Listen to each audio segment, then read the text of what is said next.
नमस्कार दोस्तों, my online prep में आपका स्वागत है। दोस्तों, हमने पिछले वीडियो में इंडियन इकोनॉमिक डेवलपमेंट के चैप्टर 1 को पढ़ा था, जिसमें हमने देखा था कि अंग्रेजों ने किस तरह से हमारे भारतीय अर्थव्यवस्था को पूरी तरह से बर्बाद किया।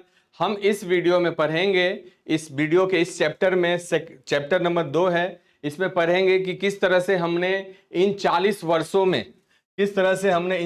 वर्षों में भारतीय अर्थव्यवस्था के विकास के लिए क्या क्या प्रयास किए, उसको हम पढ़ेंगे चैप्टर नंबर 2 में, इंडियन इकोनॉमिक डेवलपमेंट के। इस चैप्टर का जो एजेंडा है, इसमें जो हम पढ़ेंगे इंट्रोडक्शन। जब हमारा देश आजाद हुआ तो हमने कौन सी आर्थिक क्रियाएं अपनाई, विकास के लिए क्या क्या शुरुआती स्टेप उठाए, उसमें हम इंट्रोडक्शन में पढ़ेंगे। उसके बाद हम देखेंगे कि हमने किस टाइप की जो है इकोनॉमिक सिस्टम को क्या किया, एडॉप्ट किया, उसको जो है इसमें पढ़ेंगे। उसके बाद हमने जब इंडियन इकोनॉमी को जो टाइप्स ऑफ इकोनॉमी को जो एडॉप्ट किया, उसके बाद उसके लिए हमने जो प्लानिंग कमीशन बनाया, प्लान बनाया, उस प्लानिंग कमीशन का गोल क्या था, उसको इसमें पढ़ेंगे। ठीक है। और उस प्लानिंग कमीशन के गोल को इन 40 वर्षों में जो प्लानिंग कमीशन के जो गोल थे, उन गोल को इन 40 वर्षों में हमने इस सेक्टर में एग्रीकल्चर के लिए क्या प्रयास किए, उन लक्ष्यों का। फिर एग्रीकल्चर में, फिर उसके बाद हम पढ़ेंगे इस एग्रीकल्चर में लैंड रिफॉर्म्स के लिए क्या प्रयास किए। उसके बाद हम पढ़ेंगे सब्सिडीज के लिए जो है क्या प्रयास किए, जो 5 ईयर प्लान का जो 4 लक्ष्य थे। ठीक है दोस्तों, और इसी चैप्टर का जो पार्ट 2 करके वीडियो आएगा, उसमें हम पढ़ेंगे जो है इंडस्ट्री, ट्रेड पॉलिसी। ठीक है, वो हम पार्ट 2 के वीडियो में पढ़ाएंगे। अब इस वीडियो में हम देखेंगे जो 5 ईयर प्लान के जो 4 लक्ष्य रखे गए थे, उनके इन 40 वर्षों में जो प्रथम 7 पंचवर्षीय योजनाएं जो थी, उनमें जो है क्या क्या लक्ष्य, इन लक्ष्यों को हासिल करने के लिए इन क्षेत्रों में क्या क्या प्रयास किए गए, उसको हम देखेंगे। दोस्तों, जैसा कि हम सबको पता है, आप सबको पता है कि 15 अगस्त 1947 को हमारा देश क्या हुआ, आजाद हुआ। ठीक है। अब हमारे जो विधि, जो हमारे जो है भाग्य के विधाता, अब हम जो आवर डेस्टिनी, भाग्य के विधाता जो है, अब हम खुद हो गए, हमारे हाथ में था। लगभग 200 वर्षों के अंग्रेजों को गुलाम के बाद अब हमारे हाथ में था कि हम अपने देश को क्या करें, कैसे जो है बिल्ड करें, कैसे जो है देश का जो है विकास करें। अब हमारे हाथों में था। और हमारे जो स्वतंत्र भारत के जो नेता थे, उनके पास ये डिसाइड करना था, ये फैसला लेना था किस टाइप की इकोनॉमिक सिस्टम को जो है अपनाया जाए, हमारे नेशन के लिए कौन से इकोनॉमिक सिस्टम जो है किसको अपनाया जाए, ये उनको डिसाइड करना था। उस समय में इसके लिए उनके पास जो है 3 ऑप्शन थे कि हमारे देश का जो इकोनॉमिक सिस्टम हो कैसा हो, पूंजीवादी आर्थिक व्यवस्था हो, या समाजवादी आर्थिक व्यवस्था हो, या मिश्रित आर्थिक व्यवस्था हो। ठीक है, उनके पास 3 ऑप्शन थे। और आप सबको पता होगा कि जिस समय में हमारा देश आजाद हुआ था द्वितीय विश्व युद्ध के बाद, उस समय में दुनिया जो है 2 धड़ों में बट गया था, 2 भागों में बट गया था, यूएसए और यूएसएसआर। कोल्ड वॉर का जो है शीत युद्ध का समय चल रहा था। ठीक है, यूएसए जो था कैपिटलिस्ट इकोनॉमी का जो है पक्षधर था, कैपिटलिस्ट पूंजीवादी अर्थव्यवस्था का जो है पक्षधर था। और यूएसएसआर जो था वो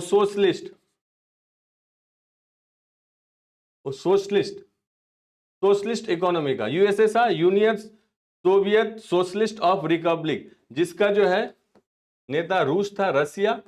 यूएसए का आप सबको United states of America, America जो है इसका पक्षधर था। अब इन दोनों में जो है होड़ लगी हुई थी कि ज्यादा से ज्यादा देश जो है हमारे पक्ष में आए। और उस समय में जो है था 1947 के बाद, द्वितीय विश्व युद्ध के बाद, हम देखते हैं कि बहुत सारे देश जो है आजाद हो रहे थे कॉलोनियल स्टेट से। समझ रहे हैं बात को। और उनमें यह था कि ज्यादा से ज्यादा जो देश आजाद हो रहे हैं वो हमारे जो है इकोनॉमिक सिस्टम को अपनाए। ठीक है, तो इन दोनों में क्या था, शीत युद्ध चल रहा था और दुनिया जो है इस टाइम में 2 धारों में बटा हुआ था। भारत भी आजाद हुआ था।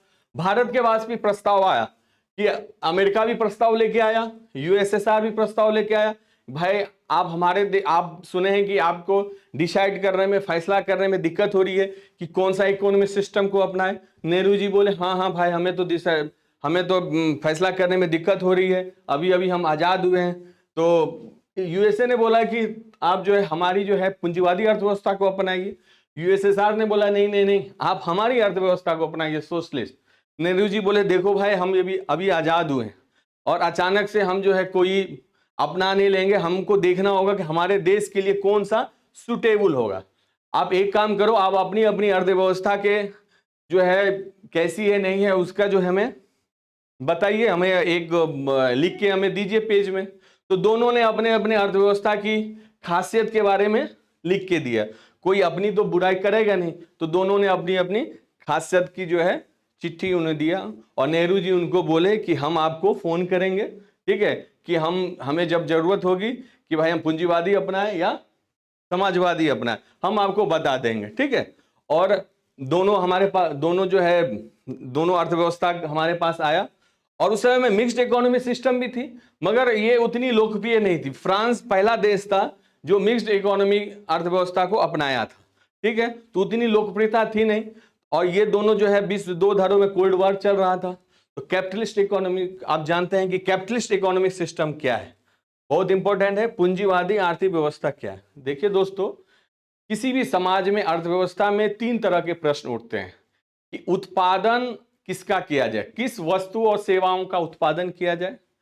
जब वस्तु और उत्पादन जब वो डिसाइड हो जाए तो उस उत्पादन जो का तरीका क्या होगा, लेबर फोर्स लगा के ज्यादा से ज्यादा लेबर का यूज करके हम उस चीज का उत्पादन करेंगे, या पूंजी कैपिटल या मशीनीकरण, मान लीजिए मशीन इंडस्ट्रियलाइजेशन, मतलब मशीन एस्टेब्लिश करके हम जो है उस चीज का उत्पादन करेंगे, ठीक है, कल कारखाने से, फैक्ट्री से करेंगे, ठीक है। ये दो प्रश्न है। तीसरा प्रश्न होता है जब ये डिसाइड हो जाएगा उत्पादन क्या करना है, दूसरा है उत्पादन किस प्रकार से करना है, तो तीसरा ऑप्शन होता है कि उसका डिस्ट्रीब्यूशन कैसे होगा। ये तीन तरह के प्रश्न होते हैं। ये तीन तरह के प्रश्न जो है, ये जो सिस्टम है तीन तरह का, अपने अपने हिसाब से देते हैं। तो हम जब इसको समझेंगे तो हमें यह भी पता चल जाएगा कैपिटलिस्ट इकोनॉमी सिस्टम क्या है। तो आते हैं पहला, कैपिटलिस्ट इकोनॉमी सिस्टम में क्या होता है, इसको हम मांग बाजार अर्थव्यवस्था भी कहते हैं, क्योंकि ये मांग पे निर्भर करता है। ये उसी वस्तु और सेवाओं का उत्पादन करता है जिसमें बाजार में मांग हो, ठीक है। दूसरा आता है कि किस प्रकार से उत्पादन करता है। उत्पादन उसको ये लगता है कि हमें यदि लेबर फोर्स सस्ता हो, मशीन से ज्यादा हो, तो वो लेबर का ज्यादा यूज करता है उत्पादन में। यदि उसको लगता है नहीं, हमको लेबर से सस्ता मशीन बैठा के हम उत्पादन करने में, तो ये मशीन का यूज करेगा। कहने का अर्थ हुआ है कि पूंजीवादी अर्थव्यवस्था में जो होता है, इसका मेन उद्देश्य होता है लाभ कमाना। इसीलिए ये लाभ पे डिपेंड करता है कि उसको उत्पादन किस हिसाब से करेगा, ठीक है। तीसरा है वितरण। ये किस पूंजीवादी अर्थव्यवस्था में जब उत्पादन हो जाए, डिसाइड हो गया, फिर मांग हो गया, उस चीज का जब उत्पादन भी हो गया, अब है कि उसका वितरण कैसे होता है। तो वितरण ये करता है कि आपकी क्षमता के अनुसार, मतलब आपके पॉकेट में कितना पैसा है, पैसा जब होगा तो आदमी का क्या होता है, तो क्षमता के अनुसार उस चीज को वितरण करता है। जैसे मान लीजिए अभी हाल ही में हमारे देश में जो है एप्पल की जो मोबाइल फोन है, आईफोन, वो हमारे देश में एस्टेब्लिश्ड हो रहा है। तो एस्टेब्लिश्ड क्यों हो रहा है? क्यों हमारे देश में मांग है। और मांग क्यों है? क्योंकि हमारे देश में क्षमता है उसको खरीदने का। मतलब कहने का अर्थ हुआ, पूंजीवादी अर्थव्यवस्था में आपको ये निर्भर करता है कि उस देश की पर कैपिटा इनकम बहुत अच्छी होनी चाहिए, क्योंकि प्रति व्यक्ति आय अच्छी होगी तो लोगों का मांग होगा, और मांग होगा तो पूंजीवादी अर्थव्यवस्था में उसका जो है प्रोडक्शन करेगा तो वितरण आपके पास पहुंच जाएगा। समझ रहे हैं बात को? तो इसका मतलब इसका अर्थात पूंजीवादी अर्थव्यवस्था में जो होता है कि उत्पादन पे जो है निजी स्वामित्व होता है, प्राइवेट का, इसमें सरकार का कोई हस्तक्षेप नहीं होता है। उसी को हम पूंजीवादी अर्थव्यवस्था कहते हैं। भारत ने पूंजीवादी अर्थव्यवस्था को इसलिए नहीं अपनाया क्योंकि इसमें कुछ ही लोगों का, जो पंडित जवाहरलाल नेहरू का कहना था कि इसमें कुछ ही लोगों को जो है अवसर मिल पाएंगे। और उस समय में जो मोस्टली लोग क्या थे हमारे देश में, गरीब थे, तो उनको अपने अवसर, जो उनको अपॉर्चुनिटी, अपने स्थिति को सुधारने के लिए उनको मौका नहीं मिल पाएगा। इसीलिए उन्होंने कैपिटलिस्ट इकोनॉमी को नहीं अपनाया। आशा करता हूं आप इसको समझ गए होंगे। दूसरा है सोशलिस्ट इकोनॉमिक सिस्टम, जिसका नेता था यूएसएसआर, रसिया, ठीक है। सोशलिस्ट इकोनॉमी जो होता है ये पूंजीवादी अर्थव्यवस्था का जस्ट उल्टा होता है। सोशलिस्ट इकोनॉमी में सरकार ही तय करती है कि किस तरह का क्या उत्पादन किया जाए। सरकार ये मान लेती है इसमें कि मान लीजिए कि लोगों को, मैक्सिमम लोगों को ये जरूरत है कि आलू, दाल, चावल, गेहूं, जो अनाज की चीज के लिए इसका जो है सबसे ज्यादा जरूरी है, तो सरकार ये कोशिश करती है कि इसी चीज का उत्पादन किया जाए। इसमें जो है देश हित में जो सामूहिक हित होता है उसको सरकार में ध्यान में रखती है, जो ज्यादातर लोगों को जरूरी की चीज है उसी का उत्पादन करता है। इसमें व्यक्तिगत चीज की कोई जो है इसमें स्थान नहीं होता। मान लीजिए कि यदि समाजवादी अर्थव्यवस्था रहती तो इसमें यह नहीं था कि मान लीजिए इंडिया जो है उस समय में एम्बेसडर कार ही का प्रोडक्शन होता था ज्यादा। मान लीजिए आपको पूरे, यदि सरकार एम्बेसडर कार का प्रोडक्शन करती तो आपको ये नहीं होता कि आपकी ये व्यक्तिगत इच्छा होगी कि हमको जो है BMW, मर्सिडीज या सुजुकी की कोई गाड़ी खरीदना हो, तो ये आपको नहीं मिल सकता था। क्यों? क्योंकि इसमें सरकार ही तय करती है कि क्या उत्पादन किया जाए, और सरकार को ये लगा कि मैक्सिमम लोगों को मान के चलती है कि एम्बेसडर कार, मगर कुछ लोगों को मान लीजिए उसकी पर कैपिटा इनकम अच्छी है और उनको ये लगा कि नहीं हमको मर्सिडीज कार या BMW कार चलना है, तो वो इस अर्थव्यवस्था में आपको नहीं मिलेगा। समझ रहे हैं बात को? तो इसका मतलब उत्पादन सरकार ही तय करेगी, वितरण जो है सरकार ये नहीं करेगी क्षमता के अनुसार, आपके पॉकेट में पैसा हो उससे इनको कोई लेना नहीं देना नहीं, क्योंकि सरकार का काम है कि आवश्यकता के अनुसार वितरण करना। ठीक है, मान लीजिए PDS जो पब्लिक डिस्ट्रीब्यूशन सिस्टम है, इसमें सरकार क्या करती है कि गरीब लोगों को चावल, दाल, गेहूं देती है।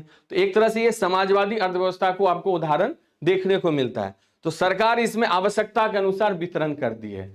इस कहने का अर्थ हुआ समाजवादी अर्थव्यवस्था में सारी चीज जो होती है, कल कारखाने, खेत, इस पर सरकार का स्वामित्व होता है। ठीक है, और इसमें प्राइवेट सेक्टर, निजी लोगों का कोई स्वामित्व नहीं होता। अर्थात पूंजीवादी अर्थव्यवस्था का जस्ट उल्टा होता है समाजवादी अर्थव्यवस्था।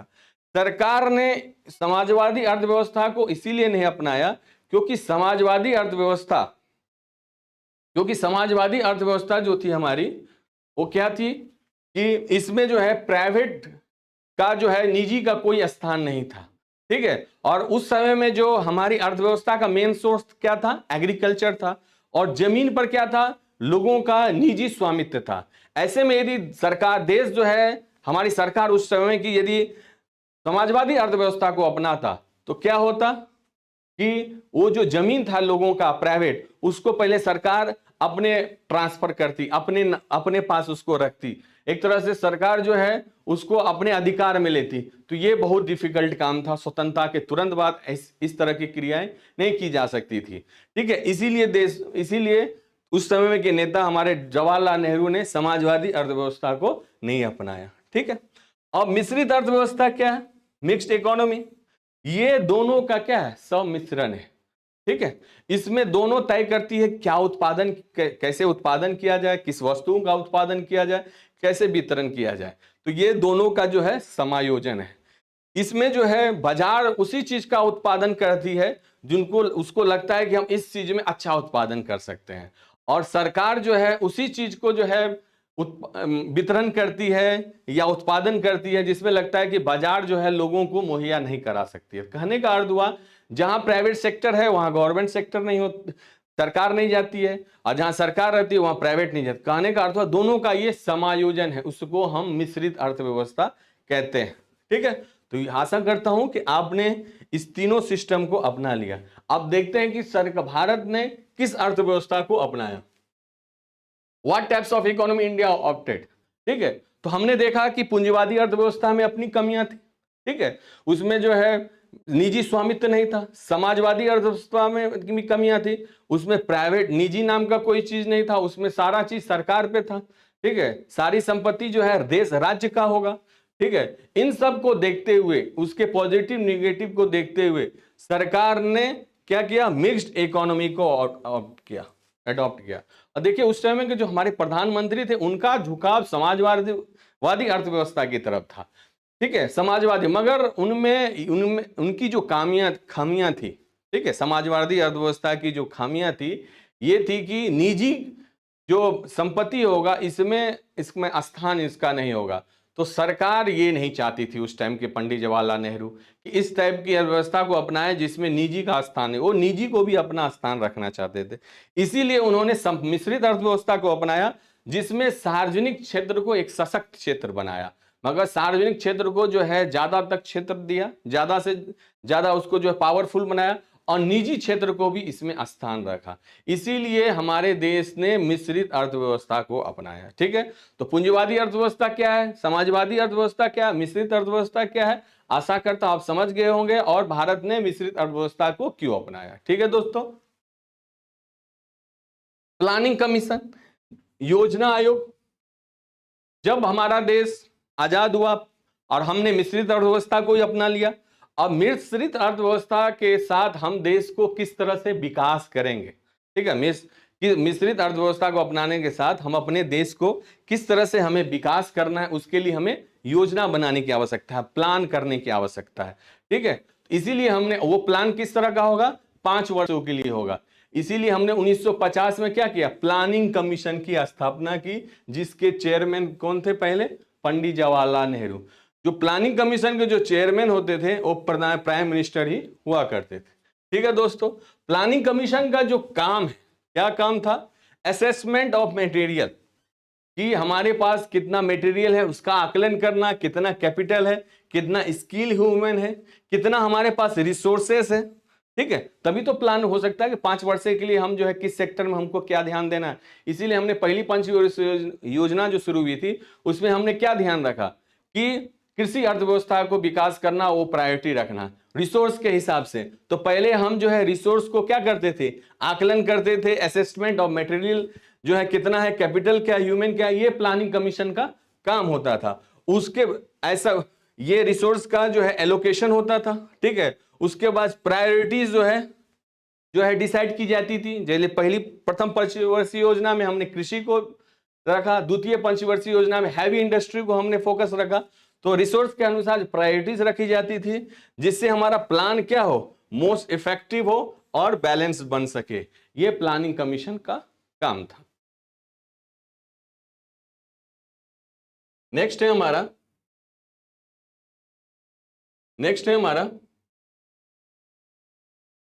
जो प्लानिंग कमीशन था। ठीक है, 5 ईयर प्लान था, 5 सालों के लिए प्लान बनता था, उसे पंचवर्षीय योजना कहा जाता था। तो प्लानिंग कमीशन का जो हमारा काम था, जो उद्देश्य था, गोल्स का, क्या क्या गोल्स था, ग्रोथ, वृद्धि, समृद्धि, मॉडर्नाइजेशन, आधुनिकरण, सेल्फ रिलायंस, आत्मनिर्भरता, इक्विटी, समानता, ये 4 तरह के प्लानिंग कमीशन के हमारे लक्ष्य थे। ठीक है, एक एक लक्ष्य को हम देखते हैं। ग्रोथ क्या था, प्लानिंग कमीशन का ग्रोथ का क्या अर्थ है। ठीक है, प्लानिंग कमीशन के अनुसार उस समय में क्यों रखा गया था। ग्रोथ का अर्थ यह था कि कि capacity of the produce the output of goods and services with in the country, कि वस्तु और सेवाओं में की वृद्धि की जो है क्षमता को जो है प्रोड्यूस करना। दोस्तों, उस समय जब हमारा देश आजाद हुआ था तो हमें खाद्यान्न की काफी कमी थी। ठीक है, हम नेक्स्ट स्लाइड में पढ़ेंगे। ठीक है, एग्रीकल्चर स्लाइड में पढ़ेंगे उसको। खाद्यान्न की कमी थी, तो हमारा प्लानिंग कमीशन का फोकस ये था कि ज्यादा से ज्यादा इंडिया का जो है गुड्स और सर्विसेज का क्या हो, प्रोडक्शन की क्षमता में वृद्धि हो, खासकर खाद्यान्न में, कि लोग जो भूखे थे उनको जो है 2 टाइम का 2 वक्त की रोटी उनको मिल सके। इसीलिए उनका फोकस था कि ज्यादा से ज्यादा वृद्धि करना। और इसी को जो है लैंग्वेज ऑफ इकोनॉमिक्स में क्या बोला जाता है, जीडीपी, ग्रॉस डोमेस्टिक प्रोडक्ट का अर्थ क्या हुआ, जीडीपी का अर्थ क्या हुआ, कि जितने भी गुड्स एंड सर्विस जो प्रोड्यूस होते हैं, कितने, एक ईयर में, उसका जो मार्केट वैल्यू होता है उसी को हम जीडीपी बोला जाता है। एक वर्ष में जितना भी वस्तु और सेवाओं का उत्पादन होता है उसके मार्केट वैल्यू को हम जीडीपी कहते हैं। उस समय में प्लानिंग कमीशन का ये था, फर्स्ट प्लानिंग कमीशन के अनुसार का जो उद्देश्य था कि ज्यादा से ज्यादा इंडिया का क्या हो, प्रोडक्शन हो, सर्विसेज में, गुड्स में, जिससे क्या होगा, हमारा देश क्या होगा, ज्यादा से समृद्ध और विविधतापूर्ण होगा। ठीक है, इसीलिए उन्होंने जो है फोकस किस पे किया, capacity of the produce goods and services पे, समृद्धि पे। ठीक है, जो जीडीपी होता है दोस्तों, उसमें जो है डिफरेंट सेक्टर ऑफ इकोनॉमिक काम जो है शामिल होते हैं। Agriculture, primary sector, industrial sector, secondary sector और टर्शियरी सेक्टर, जिसको हम सर्विस सेक्टर कहते हैं, ठीक है। जैसे बैंकिंग हुआ, इंश्योरेंस हुआ, ठीक है, इसमें जो हेल्थ सर्विस हुआ, ठीक है, एजुकेशन हुआ, ये सब सर्विस सेक्टर में आता है। ये तीनों सेक्टर को मिला के जो है जीडीपी में जो है इंक्लूड किया जाता है।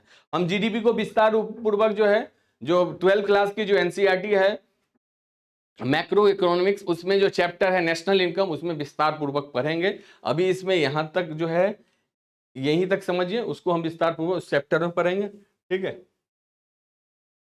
नेक्स्ट है हमारा मॉडर्नाइजेशन, दूसरा है मॉडर्नाइजेशन। तो मॉडर्नाइजेशन का क्या अर्थ है? न्यू टेक्नोलॉजी को अडेप्ट करना जो है उसी को मॉडर्नाइजेशन कहा जाता है, ठीक है। नई तकनीकों को अडॉप्ट करना, को शामिल करना, उसी को आधुनिकीकरण कहा जाता है। कहने का अर्थ हुआ जैसे पुराने बीज के स्थान पे नई बीज को लाना, जिससे क्या होगा, उत्पादन बढ़ता है।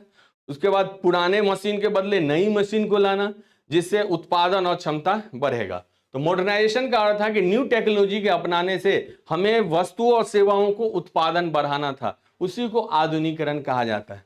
तो आधुनिकीकरण का जो है 2 एस्पेक्ट्स होता है, सिर्फ एडॉप्शन ऑफ न्यू टेक्नोलॉजी नहीं, बल्कि सामाजिक दृष्टिकोण में भी जो है परिवर्तन लाना जो है आधुनिकीकरण जो है माना जाएगा। जैसे कि पुरुष और महिलाओं को समान अधिकार मिलना चाहिए, जैसे महिलाओं को भी हमारे घर से बाहर निकल कर उनके अपनी जो क्षमताएं हैं उनको निखारने का मौका उनको मिलना चाहिए।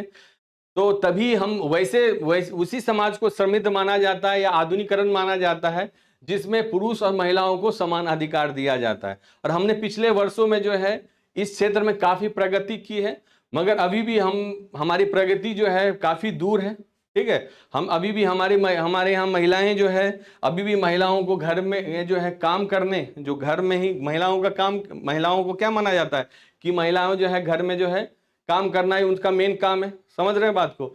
इसमें हमने काफी जो है तरक्की भी की है। अब महिलाएं जो है चाहे वो सेना में हो, चाहे बैंक में हो, समझ रहे हैं बात को, चाहे सिविल सर्विस के एग्जाम में हो, चाहे पुलिस में हो, चाहे फाइटर जेट उड़ाने में हो, सभी क्षेत्रों में महिलाओं ने अपना अपना अमूल्य योगदान दे रहे हैं।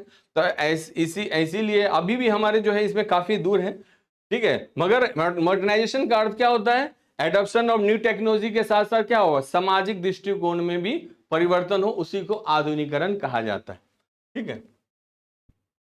नेक्स्ट है हमारा आत्मनिर्भरता, सेल्फ रिलायंस किसको बोलते हैं?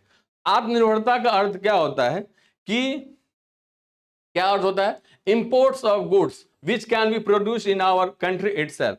हमें वैसे इंपोर्ट्स, आयात के वस्तुओं से जो है, जो हमारे आयात होती थी, वो जो सेल्फ रिलायंस, देखिए सेल्फ रिलायंस आत्मनिर्भरता का अर्थ क्या होता है कि हमें वैसे इंपोर्ट वाले चीज से बचना चाहिए जो खुद ही हम इस देश में जो है प्रोड्यूस कर सकें, ठीक है। अभी सरकार ने कोविड-19 में आपने देखा था आत्मनिर्भर भारत योजना की शुरुआत की थी। कहने का अर्थ हुआ कि हमें वैसे चीज के इंपोर्ट से बचा जाए कि हम वो वैसे खुद देश में जो है प्रोड्यूस कर सके। क्योंकि कोरोना काल में क्या हुआ, इंपोर्ट एक्सपोर्ट का जो है एक दूसरे देशों के बीच में बंद हो गया था। अब ऐसे में मान लीजिए इंडिया में मान लीजिए कोई चीज बन रहा हो, जैसे मान लीजिए 4 चक्का 4 व्हीलर बन रहा हो और उसमें टायर जो आ रहा हो चाइना से आ रहा हो, ऐसे में 4 व्हीलर जो है सारा चीज बन के तैयार होगा, मगर टायर के लिए हमें जो है निर्भरता रहनी पड़ेगी। तो इसीलिए सरकार ने सोचा कि हम हर चीज जो है इंडिया में ही बनाए और हमें जो है आत्मनिर्भर हो सके। समझ रहे हैं बात को? वैसे चीज को हम इंपोर्ट करने से बचे जो हम खुद अपने देश में जो है इसका निर्माण कर सके। जब हमारा देश आजाद हुआ था तो हम 5 ईयर प्लान में इसको इसीलिए प्राथमिकता दी गई कि यदि हम आत्मनिर्भर बनेंगे तो हमारे निर्भरता क्या होगी, विदेशों से कम होगी, विदेश पर जो है आत्मनिर्भरता हमारी कम होगी, जिससे यदि हम विदेश पर आत्मनिर्भर फिर से होंगे तो हमें डर था कि हम अपनी सॉवरेनिटी फिर से न खो दे, हम फिर से गुलाम ना हो जाए। इसीलिए उन्होंने सेल्फ रिलायंस पे जो है जोड़ दिया, ठीक है, ठीक है। इंटरनल पॉलिसी को हमारा जो है क्षति ना हो, हमारी सॉवरेनिटी फिर से जो है खतरे में ना हो जाए, समझ रहे हैं। और हमारी जो निर्भरता जो है किस पे, फूड और टेक्नोलॉजी और जो कैपिटल गुड्स हो उसको, उसके कारण हमारा जो है सॉवरेनिटी हमारा अफेक्टेड ना हो। तो इसीलिए जो है सेल्फ रिलायंस पे जो है जोड़ दिया गया। नेक्स्ट है हमारा इक्विटी, समानता, समता जिसको बोलते हैं। तो समानता का अर्थ ये नहीं होगा कि सिर्फ ग्रोथ और मॉडर्नाइजेशन करके और सेल्फ रिलायंस करके, इसके लिए हमें समानता भी होना बहुत जरूरी है, समझ रहे हैं? जैसे जैसे हमारा देश यदि मान लीजिए समृद्ध हो रहा है, मान के लीजिए हमारा देश ग्रोथ ही हो रहा है, डेवलपमेंट ही हो रहा है, तो डेवलपमेंट का अर्थ ये नहीं था कि इसकी प्रॉस्पेरिटी हो, इकोनॉमी की जो प्रॉस्पेरिटी हो, ठीक है, सिर्फ और सिर्फ रिच पीपुल के पास पहुंचे, रिच सोसाइटी के पास ही पहुंचे, इसका जो है पुअर सेक्शन को भी फायदा हो भारत के आर्थिक विकास से, प्रॉस्पेरिटी से। समझ रहे हैं बात को? इसीलिए एवरी इंडियन, समानता का अर्थ होता है कि एवरी इंडियन के पास क्या हो, बेसिक नीड्स हो, किसका, फूड हो, क्लोथिंग हो, हाउसिंग हो, एजुकेशन हो, हेल्थ केयर हो, उसी को हम क्या बोलते हैं, समानता बोलते हैं। समानता का अर्थ ये हुआ कि जो हमारा जब देश आर्थिक विकास कर रहा है तो उसका लाभ सिर्फ धनिक लोगों का ना हो, पुअर पीपुल को भी फायदा हो, ठीक है, और एवरी इंडियन को कम से कम बेसिक नीड्स मिले, ठीक है। बेसिक जो नीड्स है क्या है, रोटी, कपड़ा और मकान और स्वास्थ्य, ठीक है। और उसके साथ साथ जो है समानता का अर्थ ये नहीं होता है कि सिर्फ जो है ग्रोथ हो, मॉडर्नाइजेशन हो, समझ रहे हैं, और सेल्फ रिलायंस हो, इक्विटी भी उतना जरूरी है, ठीक है। इन 4 लक्ष्यों को जो हमने देखा, कौन कौन सा लक्ष्य, ग्रोथ, मॉडर्नाइजेशन, सेल्फ रिलायंस और इक्विटी, इन 4 लक्ष्यों को इन 40 वर्षों में 1950 से लेके 1990 तक हम देखेंगे कि अर्थव्यवस्था में इन 4 लक्ष्यों को किस तरह से प्रयोग किया गया, उसको हम पढ़ेंगे नेक्स्ट में, क्या क्या प्रयास किए गए इन 4 लक्ष्यों को। तो एग्रीकल्चर में, तो एग्रीकल्चर दोस्तों आप सबको पता है कि हमारा देश का 70 से 75%, लगभग 75% जनसंख्या किस पे निर्भरता है, एग्रीकल्चर पे निर्भर है। जब हमारा देश, जब कॉलोनियल रूल था तो हमारे देश में क्या था, जमींदारी व्यवस्था थी, और जमींदारी व्यवस्था के तहत जो कृषि थी, जो वास्तविक किसान से छीन के किसको दे दिया गया, जमींदार को दे दिया गया। अब जब हमारा देश आजाद हुआ तो किसान, तो वास्तविक किसान के पास तो जमीन था नहीं, तो कृषि करते नहीं थे। इसके कारण क्या हुआ, हमारी प्रोडक्टिविटी क्या होगी, धीरे धीरे घट गई, कृषि की उत्पादकता धीरे धीरे घट गई, प्रोडक्शन हमारा घट गया, जिसके कारण क्या हुआ, हमको जो है यूनाइटेड स्टेट्स ऑफ अमेरिका से क्या करना पड़ा, हमें जो है क्या लेना पड़ा, हमें जो है यूनाइटेड स्टेट्स ऑफ अमेरिका से जो है हमें जो है अनाज, खाद्यान्न जो है हमें इंपोर्ट करना पड़ा। सोचिए कितनी शर्म की बात है, ठीक है। क्योंकि आप सबको पता है जब जमींदार जो जमींदार थे वो किसान, वो खेती करते नहीं थे, तो धीरे धीरे क्या हुआ, जमीन की प्रोडक्टिविटी जो अभी बताया वो धीरे धीरे घट गई, ठीक है। और हमारा इंडिया जब आजाद हुआ तो हमें 3 युद्ध करने पड़े, 1948 का युद्ध पाकिस्तान के साथ, फिर हम देखते हैं 62 में युद्ध होता है इंडिया और चाइना के बीच, फिर उसके तुरंत 2-3 साल के बाद इंडिया पाकिस्तान का युद्ध हो जाता है। तो इन सब तमाम कारण क्या हुआ, हमारी जो है खाद्यान्न जो थी उसकी जो है कमी पड़ गई। और उस समय में जो हमारे तत्कालीन प्रधानमंत्री थे लाल बहादुर शास्त्री जी ने, उन्होंने घोषणा भी की थी कि हर इंडियन को एक टाइम खाना खाना चाहिए, ठीक है, और वो खुद एक टाइम खाना खाते थे। सोच लीजिए क्या भयावह स्थिति थी। तो एग्रीकल्चर में इतनी सारी जो है हमारी जो स्थिति कमजोर थी, इसके लिए हमको क्या करना पड़ा, कुछ रिफॉर्म करना पड़ा, जो भारतीय कृषि एग्रीकल्चर के लिए एक क्रांति साबित हुई। तो हमने क्या किया, एक लैंड रिफॉर्म्स किया और एक हमने ग्रीन रेवोल्यूशन किया। तो हम इसमें एग्रीकल्चर में हम पढ़ते हैं कि लैंड रिफॉर्म्स। तो हम लैंड रिफॉर्म्स की आवश्यकताएं क्यों हुई, तो पहला कारण तो यह था कि लैंड रिफॉर्म्स की आवश्यकता इसलिए हुई कि जमीन के जो वास्तविक मालिक थे वो कौन थे, जमींदार थे। जो किसान, वास्तविक मालिक दो किसान थे, मगर जमीन किसके पास था, जमींदार के पास। तो लैंड रिफॉर्म्स हमें इसीलिए क्या करना पड़ा कि लैंड रिफॉर्म्स के माध्यम से हम जो जमीन है वो जमींदार से लेके किसको दे दिया जाए, किसान के पास दे दिया जाए। और हमें क्या करना चाहिए, और एग्रीकल्चर में हमें क्या करना था, इससे क्या होगा, एग्रीकल्चर में समानता आएगी, ठीक है। इसीलिए हमने लैंड रिफॉर्म्स करना पड़ा। और लैंड रिफॉर्म्स के साथ साथ हमने जो है भूमि का जो है लैंड सीलिंग भी हमको करना पड़ा। लैंड सीलिंग का अर्थ ये हुआ कि हर व्यक्ति को ये निर्धारित किया गया लैंड सीलिंग के तहत कि भूमि की अधिकतम सीमा हर व्यक्ति के पास कितनी होगी, ठीक है। तो ये हमें लैंड सीलिंग से जो है, लैंड सीलिंग के थ्रू जो है किया गया, maximum size of the land which could be owned by an individual. तो लैंड रिफॉर्म्स हमें क्यों करना पड़ा, क्योंकि वास्तविक जमीन का जो मालिक किसान था उसके पास जमीन नहीं था, जमीन किसके पास था? जमींदार के पास था। और जमींदार से हमें जमीन लेकर किसको देना था? वास्तविक किसान को देना था, जिससे किसान खेती करेगा, प्रोडक्शन होगा। और जो हमारे 1965 के युद्ध के समय तक जो हम देखे थे, हमारे देश में खाद्यान्न की किल्लत हो गई थी, और हम जो है खाद्यान्न किससे मंगा रहे थे? हमें इंपोर्ट करना पड़ रहा था यूएसए से। ये तमाम समस्याओं के कारण हमें क्या करना? लैंड रिफॉर्म्स करना पड़ा, ताकि एग्रीकल्चर में क्या हो? इक्विटी हो, समानता हो, ठीक है। और उसके बाद हमने लैंड सीलिंग भी करना पड़ा कि हर आदमी को जो है किसी भी आदमी की जो सीमा होनी चाहिए, वो कितनी होनी चाहिए इस जमीन की, वो हमें निर्धारित करना पड़ा। जिससे क्या होगा कि जमींदार के पास जो जमीन होगी वो क्या होगी? कम हो जाएगी,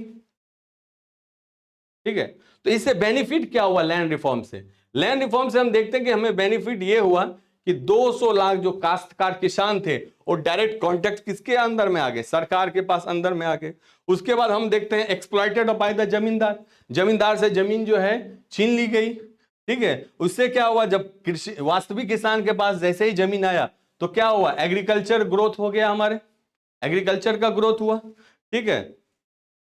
और हमें जो ये भूमि लैंड रिफॉर्म्स था, उससे हमें लॉस भी देखने को मिलता है। क्या लॉस हुआ कि जो सम एरियाज थे, कुछ एरिया ऐसे थे जहां जमींदारों ने वास्तविक जमीन पे अपना स्वामित्व बनाए रखा। उनका ये मानना था कि ये मेरा जमीन है। ये देखने को मिला। क्यों?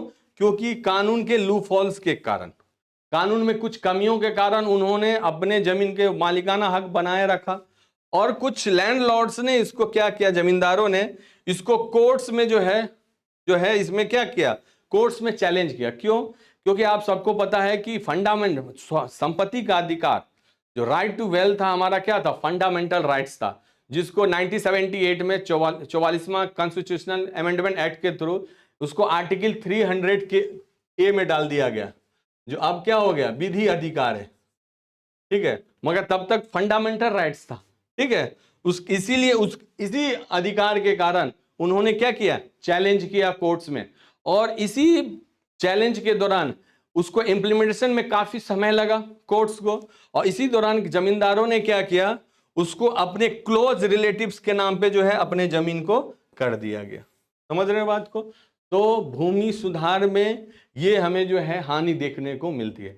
हालांकि कुछ राज्यों में ये सफल हुए, जैसे वेस्ट बंगाल हो, केरला हो, क्योंकि वहां समाजवादी सरकार थी, वामपंथी की सरकार थी, जो किसान और बुजुर्गा वर्गों का जो है पार्टी माना जाता है। इसीलिए उन राज्यों में हमने आप देखिएगा कि उस राज्य में जो है काफी हद तक जो है ये जो है लैंड रिफॉर्म्स है कुछ हद तक जो है सफल हुआ उस क्षेत्र राज्यों में। ग्रीन रेवोल्यूशन क्या है? ग्रीन रेवोल्यूशन दोस्तों उसे कहते हैं कि हाई यील्ड वैरायटी सीड्स, जो उच्च पैदावार किस्म के बीजों का प्रयोग करके उत्पादकता को जो बढ़ाना होता है, HY यील्ड वैरायटी सीड्स है, उच्च पैदावार किस्म सीड्स का प्रयोग करके पैदावार को बढ़ाना, कृषि के उत्पादकता को बढ़ाना, उसी को क्या बोला जाता है? ग्रीन रेवोल्यूशन, हरित क्रांति। याद रखिएगा, HYV, high yield variety seeds का प्रयोग करके, ठीक है, उत्पादकता को बढ़ाना हरित क्रांति कहलाता है। अब हरित क्रांति की आवश्यकताएं क्यों हुई? आप सबको पता है कि क्योंकि उस टाइम हमारी जनसंख्या 75% जनसंख्या किस पे सीधे डिपेंडेंट था? एग्रीकल्चर पर, ठीक है। और हमारी जो एग्रीकल्चर जो सेक्टर था वो क्या था कि ओल्ड टेक्नोलॉजी का यूज हो रहा था।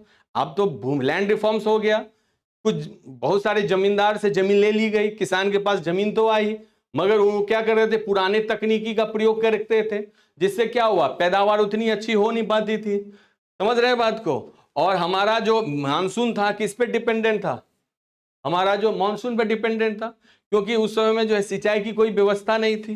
समझ रहे बात को? और हमारे पास जो है इतना किसान के पास सरप्लस भी नहीं होता था जिसमें जो है वो मार्केट में जाके बेच सके। समझ रहे हैं? इसीलिए बड़े फार्मर्स की स्थिति जो है एज कंपैरिजन टू बड़े जमींदार के मुकाबले बहुत स्थिति भयावह थी। इसीलिए हमें ग्रीन रेवोल्यूशन करना पड़ा। तो ग्रीन रेवोल्यूशन के तहत क्या हुआ कि ग्रीन रेवोल्यूशन में आपको फर्टिलाइजर की, ठीक है, और उसके बाद उर्वरक की, सॉरी फर्टिलाइजर, उर्वरक, हाई यील्ड वैरायटी सीड्स की, और सिंचाई की आवश्यकताएं होती है, ठीक है। इसीलिए और जिससे क्या होगा कि हाई वैरायटी के प्रयोग से, हाई वैरायटी क्या हुआ, न्यू टेक्नोलॉजी है, तो न्यू टेक्नोलॉजी के प्रयोग से क्या होगा, पैदावार अच्छी होगी, पैदावार अच्छी होगी तो किसान की स्थिति बदलेगी, ठीक है। सरप्लस होगा तो मार्केट में जाकर बेचेंगे, उससे उनकी इनकम बढ़ेगी, और इनकम बढ़ने के साथ जो हमारी जो ये 75% जनसंख्या है उसकी भी स्थिति क्या होगी, सुधरेगी। इसीलिए हमें क्या करना पड़ा, हरित क्रांति करना पड़ा। अब हरित क्रांति के देखते हैं फायदे क्या हुए। जब हरित क्रांति हुई, ठीक है, तो उसके फायदे क्या हुए, हमें फूड ग्रेन्स में क्या हो गए, आत्मनिर्भर हो गए। हरित क्रांति हुई, पैदावार हमारी अच्छी हुई, तो हम क्या हुए, हम जो है फूड ग्रेन्स में क्या हुए, बहुत अच्छे हो गए। हम जो इंपोर्ट करते थे फूड ग्रेन्स कहाँ, अमेरिका से, अन्य देशों से, वो अब क्या हो गए, वो खत्म हो गई, बहुत बड़ी बात थी। और हम ये भी देखते हैं कि हमें ग्रीन रेवोल्यूशन से क्या होता है, राइस और चावल के जो है पैदावार क्या होती है, सरप्लस होती है, तो मार्केट में क्या करते हैं, बेचते हैं। इससे हम क्या देखते हैं कि जो लो इनकम ग्रुप है, जिनका खर्च जो खाद्यान्न पे ज्यादा होता था, ठीक है, पहले क्या होता था, ग्रीन रेवोल्यूशन से पहले खाद्यान्न की कमी थी तो वो हाई रेट पे थी, तो लो इनकम ग्रुप वालों को जो है काफी पैसे खर्च करने पड़ते थे, ठीक है, अपने एक कमाई का जो है बहुत बड़ा खर्च जो है उनके खाद्यान्न खरीदने में लगता था। तो जैसे ग्रीन रेवोल्यूशन हुआ, प्रोडक्शन व्हीट राइस का ज्यादा बढ़ा, तो वो खाद्यान्न क्या हुआ, सस्ते हुए, तो लो इनकम ग्रुप वाले को क्या हुआ, उनको फायदा हुआ, क्योंकि अब उनका खर्च जो है, उनका जो है खर्च जो है अब खाद्यान्न में कम हो गया, ठीक है। उसके बाद हम देखते हैं कि खाद्यान्न इतना बढ़ा कि हमें बफर स्टॉक करने की आवश्यकता हुई, सरकार ने बफर स्टॉक किए, मतलब खाद्यान्न को जमा करने के लिए जो बफर स्टॉक होता है, जमा करने के लिए जो है बनाया गया, जिससे क्या हो, इमरजेंसी में उसको यूज किया जा सके।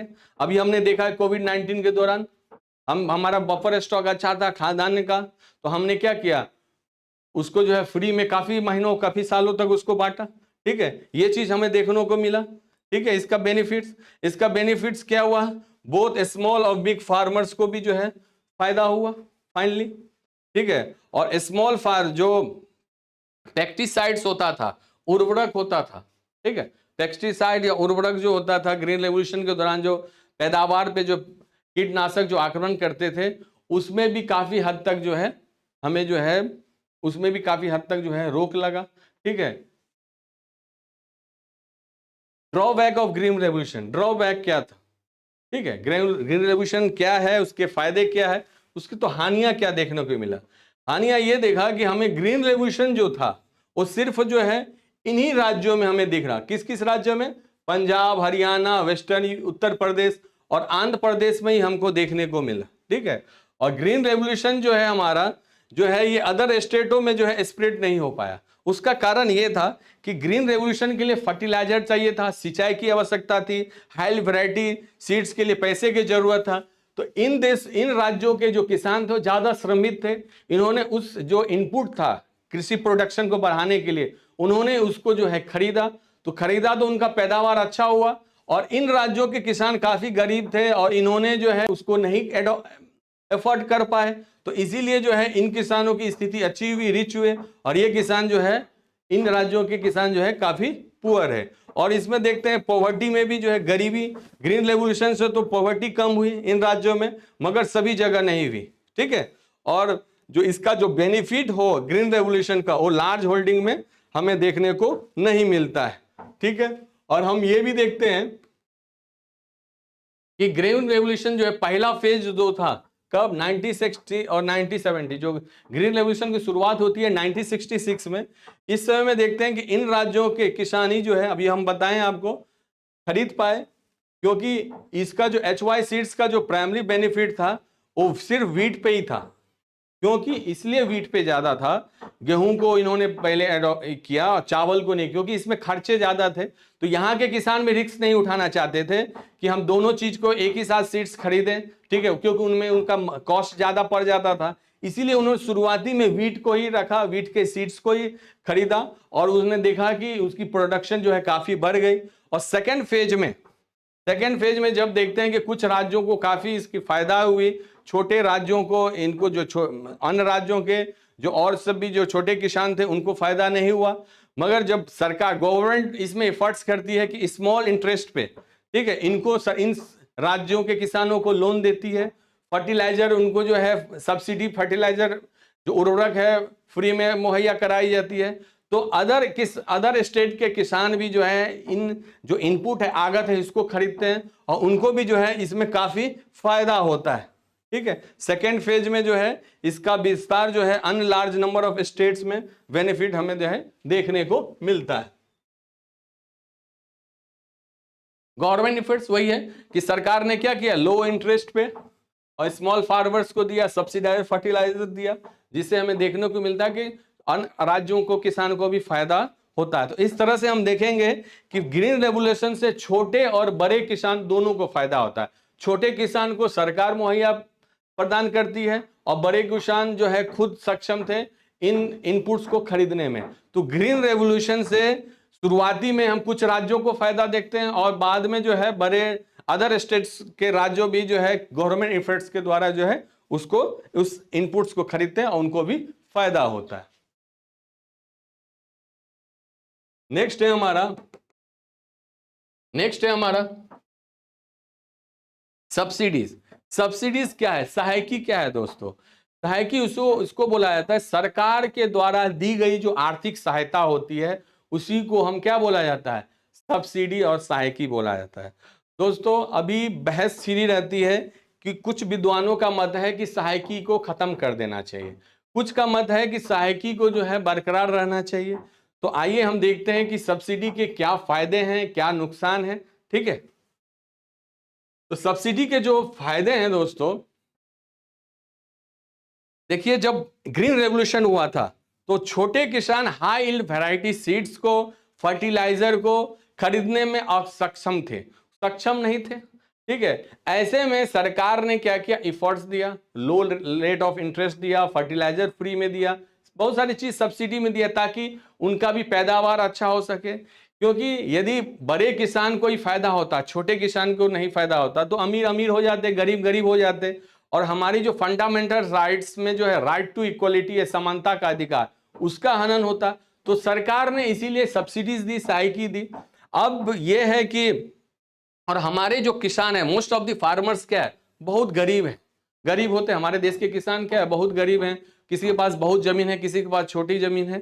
ठीक है, ऐसे में क्या होता है कि यदि कोई भी न्यू टेक्नोलॉजी आता है कि खेत को पैदावार को बढ़ाना है, प्रोडक्शन को बढ़ाना है, उसकी प्रोडक्टिविटी को बढ़ाना है, तो इसी में न्यू टेक्नोलॉजी को अडॉप्ट करना जरूरी है। और न्यू टेक्नोलॉजी होता है थोड़ा महंगा होता है और हमारे देश में जो कृषि है हमारे साथ क्या होता है, हमेशा कृषि जो है हमारा रिस्क होता है, रिस्की होती है कि अभी मानसून ज़्यादा आ गया, बारिश कभी ज़्यादा हो, कभी सुखाड़ आ गया। ऐसे में किसान जो होती है वो न्यू टेक्नोलॉजी को अडॉप्ट नहीं करती, एफोर्ड नहीं करती, उनके पास पैसा भी नहीं रहता है और वो लगाना भी नहीं चाहते हैं क्योंकि वो रिस्की होता है एग्रीकल्चर। ऐसे में सरकार यदि सब्सिडी बंद कर देगी तो बड़े किसान तो ले लेंगे, तो उनसे उनका तो प्रोडक्शन बढ़ जाएगा, मगर छोटे किसान का प्रोडक्शन धीरे धीरे घट जाएगा। इसीलिए सरकार को जो है, कुछ स्कॉलर का मानना है, कुछ विशेषज्ञों का मानना है कि सब्सिडी को रहने देना चाहिए। ये हमारी पॉजिटिव पॉइंट थी, सकारात्मक। नकारात्मक ये है कि सब्सिडी क्यों खत्म होनी चाहिए, क्योंकि कुछ विशेषज्ञों का यह मानना है कि एक बार सब्सिडी का हम यदि सहायता दे दे और उस प्रौद्योगिकी का यदि मान ली टेक्नोलॉजी का किसान जो है भरपूर मात्रा में उसका प्रयोग करना लगे तो उस सब्सिडी को धीरे धीरे खत्म कर देना चाहिए। क्योंकि उनका ये मानना है कि सब्सिडी का फायदा जो लक्ष्य है छोटे किसानों को जो है सहायता प्रदान करना, वो नहीं हो पाता। वो ज्यादातर किसको फायदा मिलता है कि जो फर्टिलाइजर उर्वरक इंडस्ट्री हो, अब बड़े किसानों को उसको फायदा मिल पाता है, सब्सिडी का मिल जाता है। तो इनका कहना है कि जो श्रमित किसान और फर्टिलाइजर को सब्सिडी का फायदा मिलता है और छोटे किसान को नहीं मिल पाता, इसीलिए उनको बंद कर देना चाहिए। क्योंकि टारगेट ग्रुप, जो लक्षित ग्रुप है, उसको नहीं मिल पाता है और इसके कारण क्या होता है, सरकार का जो बर्डन होता है गवर्नमेंट फाइनेंस का, वो क्या होता है, बढ़ जाता है। राजकोषीय घाटा जो है सरकार का बढ़ जाता है। इसीलिए क्या होना चाहिए, सब्सिडी को बंद कर देना चाहिए। तो ये सब्सिडी का जो है पॉजिटिव और निगेटिव था। और हमने इन देखा कि 4 वर्षीय जो 5 ईयर प्लान का जो 4 लक्ष्य थे एग्रीकल्चर सेक्टर में, किस तरह से उस लक्ष्य को प्राप्त करने के लिए क्या प्रयास किए गए। अब जो हम नेक्स्ट हमारा जो वीडियो होगा वो होगा हम उस 4 लक्ष्य जो है 5 ईयर प्लान का, उसमें हम देखेंगे इंडस्ट्री में और ट्रेड में कि किस तरह से उस लक्ष्य को प्राप्त करने के लिए हासिल किए गए। तो ये हमारा इतना तक ही था। ठीक है, आशा करता हूं कि आपको वीडियो अच्छा लगा होगा। आप हमें कमेंट्स और फीडबैक जरूर दें, और हमारा जो ये इंग्लिश में आपका कंटेंट है, आपका पीडीएफ है, हमारे डिस्क्रिप्शन में नीचे में आपको मिल जाएगा, हिंदी में भी और इंग्लिश में भी। आप वहां से उसको डाउनलोड कर सकते हैं। Thank you, all the best for your exam.